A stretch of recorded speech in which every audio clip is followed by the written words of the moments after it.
मनोजवं मारुततुल्यवेगं जितेन्द्रियं बुद्धिमतां वरिष्ठं वातात्मजं वानरयूथमुख्यं श्रीरामदूतं शरणं प्रपद्ये। भक्तों, श्री भागवत जी में भगवान द्वारकाधीश जी के विवाह प्रसंग पर चर्चा कर रहे हैं। भगवान द्वारकाधीश सरकार पर आरोप लगा कि उन्होंने सत्राजित की श्यामंतक मणि चुराई है। अपने ऊपर लगे झूठे कलंक को धोने के लिए भगवान मणि ढूंढने को निकले। जामवंत से युद्ध हुआ। इसके बाद जामवंती, जो जामवंत जी की पुत्री हैं,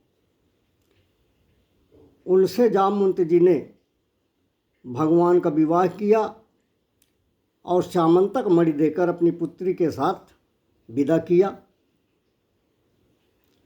भगवान जब द्वारिका लौट कर आए तो राज्य की जनता सत्राजित को भला बुरा कहने लगी। लोक निंदा से परेशान हो गया सत्राजित। तो उसने भगवान से निवेदन किया कि भगवान, मुझे लोक निंदा से बचाने के लिए मेरी पुत्री सत्यभामा से आप विवाह कर लें। तो भगवान ने देवी सत्यभामा से विवाह कर लिया। सत्राजित ने मणि देने का आग्रह किया तो भगवान ने कहा कि मणि अपने पास रखो। सत्राजित ने कहा कि यह मणि तो मैंने दान दी है। कन्या को दान में दी गई वस्तु पिता अपने पास नहीं रखता। भगवान ने कहा कि एक उपाय है, मणि तुम अपने पास रखो और इसमें जो प्रतिदिन 8 भार सोना निकलता है वो कन्यादान का है। कन्या को तुमने दान दिया है, इसलिए हमारे घर भेजते रहना। इस प्रकार मणि सत्राजित के पास रह गई। 8 भार सोना वो प्रतिदिन भगवान के यहाँ माता सत्यभामा के धन के रूप में भेजता रहता था। एक बार भगवान को पता चला कि लाक्षागृह में आग से सभी पांडव माता कुंती सहित भस्म हो गए हैं। यद्यपि भगवान जानते थे कि पांडवों का इस आग से बाल बांका भी नहीं हुआ है, किंतु खबर बहुत हृदय विदारक थी, बुरी खबर थी। इसलिए भगवान शोक संवेदना और सहानुभूति जताने के लिए हस्तिनापुर चले गए। अब भगवान के द्वारिका से बाहर होने का पता जब अक्रूर, कृतवर्मा और शतधन्वा को चला तो इन्होंने एक षड्यंत्र रचा। अक्रूर जी और कृतवर्मा ने शतधन्वा से कहा कि तुम सत्राजित से श्यामंतक मणि छीन क्यों नहीं लेते। सत्राजित ने अपनी कन्या का विवाह, सत्यभामा का विवाह हमसे करने का वचन दिया था और कन्या का विवाह कर दिया कृष्ण के साथ। ये तो हमारा घोर अपमान है। इसलिए सत्राजित को जीवित रहना उचित नहीं है। शतधन्वा, तुम सत्राजित का वध कर दो और उससे श्यामंतक मणि छीन लो। शतधन्वा बहुत बड़ा पापी था, अनाचारी, अत्याचारी था। कृतवर्मा और अक्रूर जी के उकसावे पर उसने सत्राजित को मार डाला और मणि लेकर चंपत हो गया।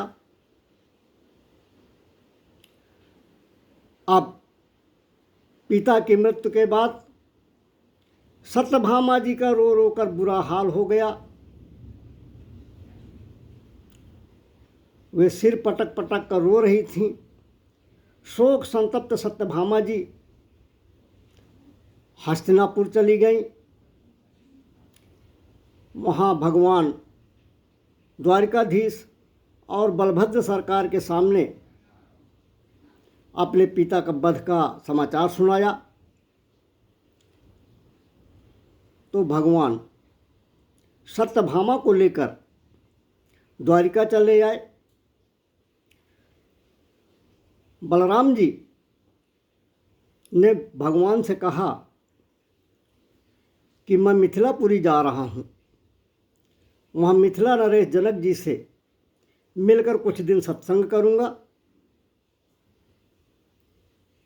तो बलराम जी मिथिला नगरी चले गए, जहाँ जनक जी ने उनका बहुत सत्कार किया और काफ़ी लंबे समय तक बलराम जी ने मिथिलापुरी में रहकर जनक जी से सत्संग किया। इधर भगवान जब हस्तिनापुर से द्वारिका वापस आए तो शतधन्वा को मारने के लिए ढूंढने लगे। शतधन्वा ने अक्रूर और कृतवर्मा जी से सहायता मांगी, किंतु इन दोनों ने सहायता देने से साफ मना कर दिया। दोनों ने कहा कि श्री कृष्ण जी सर्वशक्तिमान हैं, परमात्मा हैं। अक्रूर जी ने कहा कि श्री कृष्ण जी वो शक्ति हैं जिन्होंने बचपन में गोवर्धन जैसा विशाल पर्वत कनिष्ठ का उंगली में उठाया था। भगवान वो हैं जिन्होंने कंस सहित पूतना, अघासुर, बकासुर आदि अनेक राक्षसों का वध किया है। श्री कृष्ण का सामना हम लोग नहीं कर सकते और न ही हम तुम्हारी रक्षा करने में समर्थ हैं। अब शतधन्वा घबरा गया, उसने मणि अक्रूर जी के पास रख दी और 400 कोस लगातार चलने वाले घोड़े पर सवार होकर द्वारिका से भाग निकला शतधन्वा। भगवान ने शतधन्वा का पीछा किया। भागते भागते शतधन्वा का घोड़ा मिथिलापुरी के पास एक उपवन में गिर गया। जब घोड़ा गिर गया तो शतधन्वा पैदल भागने लगा। भगवान भी उसके पीछे पीछे पैदल दौड़े और अपना सुदर्शन चक्र छोड़कर सुदर्शन चक्र से शतधन्वा का सिर काट दिया। इस प्रकार भगवान ने शतधन्वा का संहार किया। अब भगवान ने शतधन्वा के कपड़ों में और शरीर में श्यामंतक मणि की तलाश की, किंतु श्यामंतक मणि उसके पास नहीं मिली। भगवान द्वारिका लौट आए। अक्रूर जी और कृतवर्मा ने जब सुना और देखा कि भगवान शतधन्वा का वध करने के लिए निकले हैं तो दोनों बहुत घबराए और द्वारिकापुरी छोड़कर भाग गए।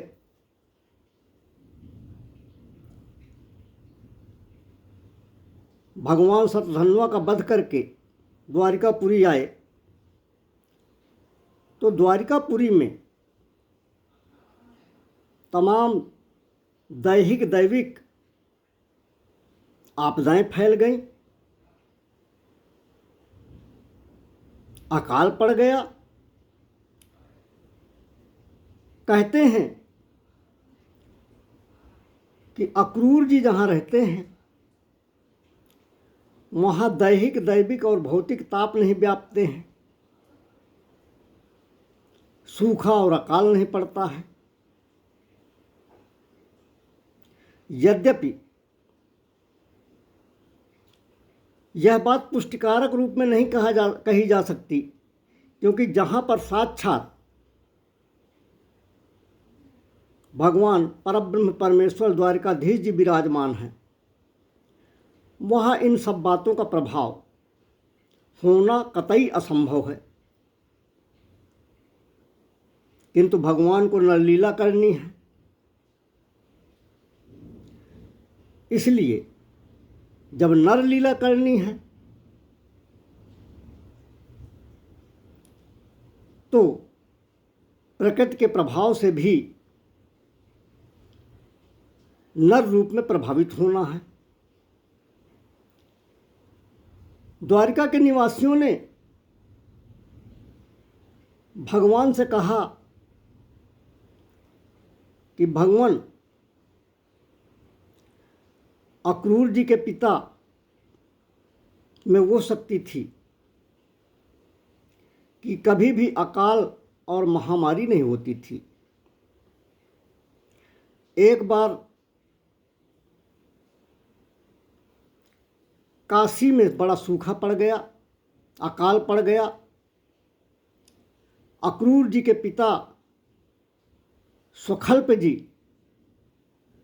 बनारस पहुँचे हुए थे, काशी पहुँचे हुए थे। तो काशी नरेश ने अपनी पुत्री का विवाह स्वफल्क जी से कर दिया, अक्रूर के पिताजी के साथ। तो काशी में अकाल दूर हो गया था। ये अक्रूर जी उन्हीं स्वखल्प जी के पुत्र हैं और उन्हें अपने पिता के ही अंश से यह शक्ति मिली हुई है। इसलिए यदि अक्रूर जी वापस आ जाएंगे तो द्वारिका का ये संकट दूर हो जाएगा। भगवान जानते थे कि यद्यपि अक्रूर जी के प्रभाव के कारण द्वारिका में दैविक विपदाएं नहीं व्याप्त हैं,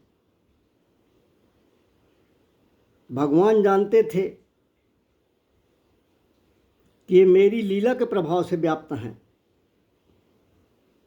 किंतु अक्रूर जी को बुलाने व ढूंढने के उपाय के रूप में भगवान ने यह लीला रची ताकि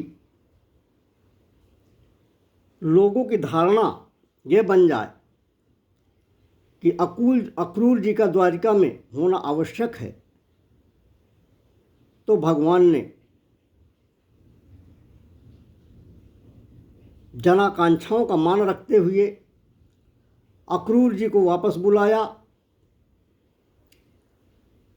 और अक्रूर जी से भगवान ने कहा कि चाचा जी, आप महाप्रतापी हो, आप धर्मात्मा भी हो और आप श्यामंतक मणि दे दो। भगवान ने अक्रूर जी से कहा कि मैंने सुना है कि आप निरंतर यज्ञ कर रहे हैं और उनमें स्वर्ण की वेदी बनाते हैं।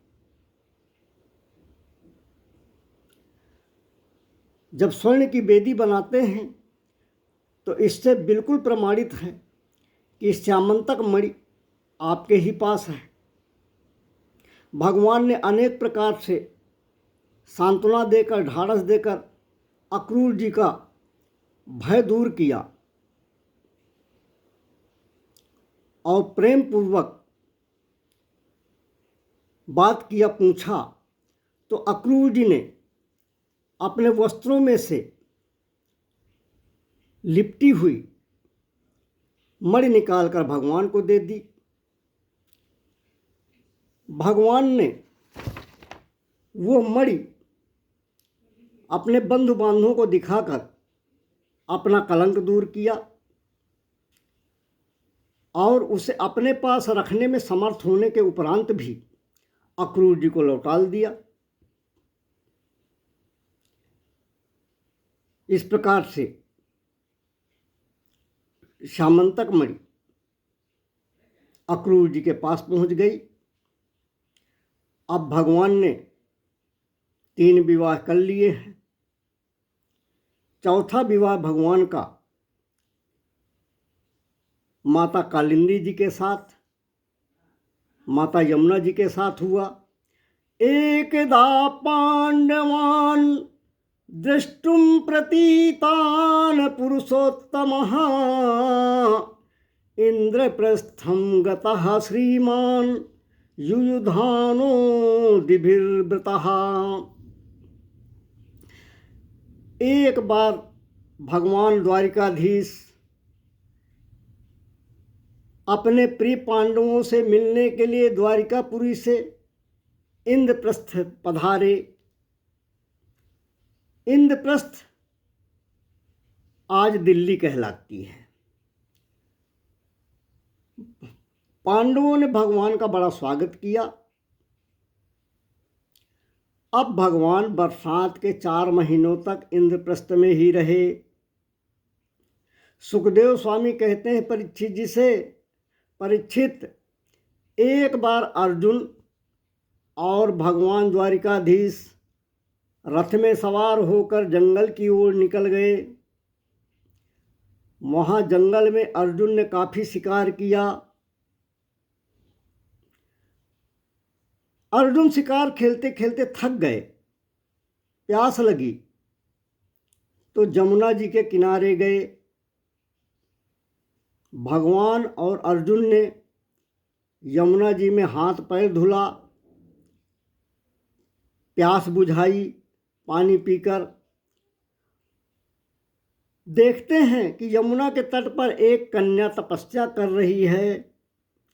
भगवान ने कहा अर्जुन से कि अर्जुन जाकर पता करो कि ये देवी जी कौन हैं, क्या कर रही हैं। तब अर्जुन ने पूछा, देवी आप कौन हो, क्यों बैठी हो। अहम देवस्य सवितुर्दुहिता पतिमिच्छति विष्णुं वरेण्यं वरदं तपः परम स्थिता। उस कन्या ने अर्जुन से अपना परिचय दिया। बोली, महाराज मैं सूर्य की पुत्री हूँ, कालिंदी मेरा नाम है। मैं सर्वश्रेष्ठ वरदानी जगदाधार विष्णु के स्वरूप भगवान श्री कृष्ण को पति के रूप में पाने के लिए तपस्या कर रही हूँ। अर्जुन भगवान के पास आए, मुस्कुराते हुए बोले, भगवान आपके ग्रह गोचर नक्षत्र बहुत जोरदार हैं, बहुत प्रबल हैं। ये कन्या तो आपको पति के रूप में पाने के लिए तप कर रही है। भगवान अब कालिंदी जी के पास पहुँचे। अर्जुन ने भगवान व माता कालिंदी का आपस में परिचय कराया और विवाह करा दिया। इस प्रकार से भगवान के 4 विवाह हो गए।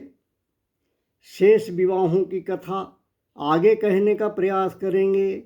बोलिए द्वारिकाधीश भगवान की जय।